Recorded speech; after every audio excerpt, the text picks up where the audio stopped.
Hi hello అండి, welcome to our channel. ఇవాళ వచ్చేసి మనము చికెన్ బర్గర్ ఎలా చేసుకున్నామో చూద్దాం రండి. మన ఛానల్లో చాలా ఈజీగా తొందరగా అయిపోయింది. ఇది మన ఇండియన్ స్టైల్లో ఉంటుంది. కొంచెం స్పైసెస్ అవి మన ఇండియన్ స్పైసెస్ యాడ్ చేసుకుంటే మన ఇండియన్ టేస్ట్ వచ్చింది అనమాట.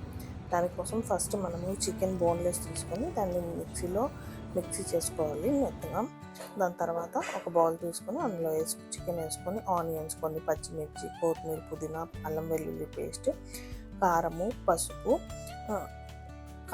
ఉప్పు, ఇంకా కొంచెం మిరియాల పొడి వేస్తున్నాను. ఇంకా గరం మసాలా అవి యాడ్ చేయట్లేదు. ఇందులో కొంచెం ఆరిగానో, చిల్లీ ఫ్లేక్స్ కూడా వేసుకోవచ్చు. దాని తర్వాత అవి ప్యాటీస్ లాగా చేసుకొని బాగా కలుపుకొని ప్యాటీస్ లాగా చేసుకొని స్టోర్ చేసుకోవచ్చు. ఇవి స్టోర్ చేసుకుంటే మనకు 1 month 2 months దాకా ఉంటాయి. మనకి ఎప్పుడన్నా బర్గర్ క్రేవింగ్స్ వచ్చినప్పుడు అది తీసి ఇంకా ఒక 10 minutesలో అయిపోయింది. అవి చికెన్ ఫ్రై చేసుకొని బర్గర్ బన్ పెట్టుకొని తినేయాలి.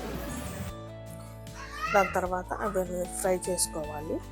అవి ప్యాటీస్ అన్ని బటర్ వేసి ఫ్రై చేసుకోవాలి.